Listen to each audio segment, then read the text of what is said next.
This podcast, Opening Minds, Opening Hearts, is the latest offering from Contemplative Outreach.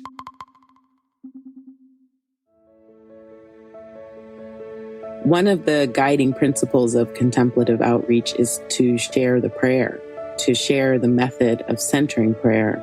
And now, approaching the 40th anniversary of Contemplative Outreach, we're having conversations about the changing landscape of contemplative prayer, meditation, and mindfulness practice, all of which have become mainstream in the way that they have not been over the last 40 years.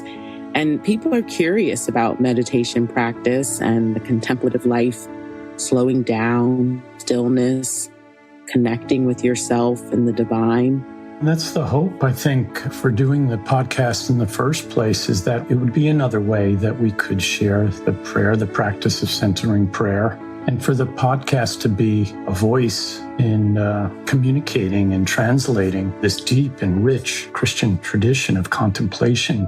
And there are many voices out there, and we just humbly want to be one of those voices too in our conversation with others who are practicing this prayer and are also living out the contemplative life, that these are these extraordinary and also ordinary people who just practice centering prayer as a way of deepening their relationship with God and the God of their own understanding.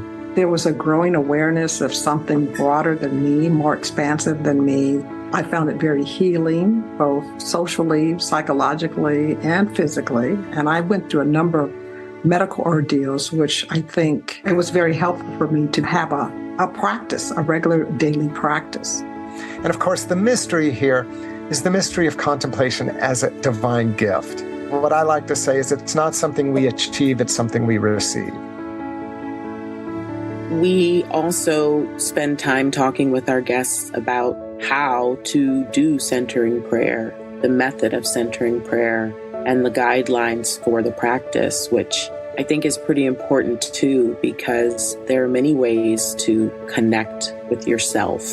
And centering prayer is one of many ways to connect with yourself and the divine. And we hope that our listeners are engaged and inspired to begin a practice and or deepen their practice of centering prayer, and even possibly add centering prayer to their own existing contemplative practice in ways that's deeply enriching and nourishing and makes us all more aware of how God is working in the world and how we can participate in that work. What centering prayer does is that it continues to open us up and continues to help us see these places where you're not free.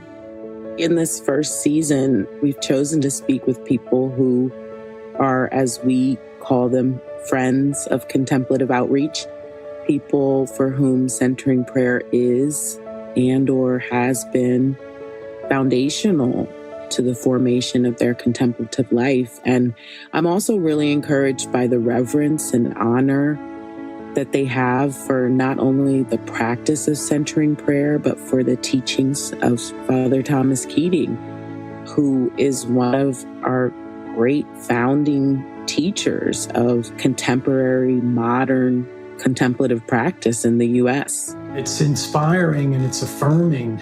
And there's a sense for me of this kind of looking back with appreciation and gratitude and also knowledge to look back on this deep tradition of which Father Keating was such a critical part of. And then to also be looking forward into the kind of the future of the contemplative tradition. And so many of our guests are, as we've been talking with them, are commenting about that as well. So this kind of looking back and looking ahead and also reflecting on that right here, right now, in this present moment. And one of the things that Keating said about the Christian tradition of contemplative prayer is that it's a pure gift from God, that we could be part of that gift and receive that gift is a really important, and sometimes I forget that we have this treasure, and it just asks us to open up to it. That's why I love the title of our podcast, opening minds and opening hearts. And that's really the invitation.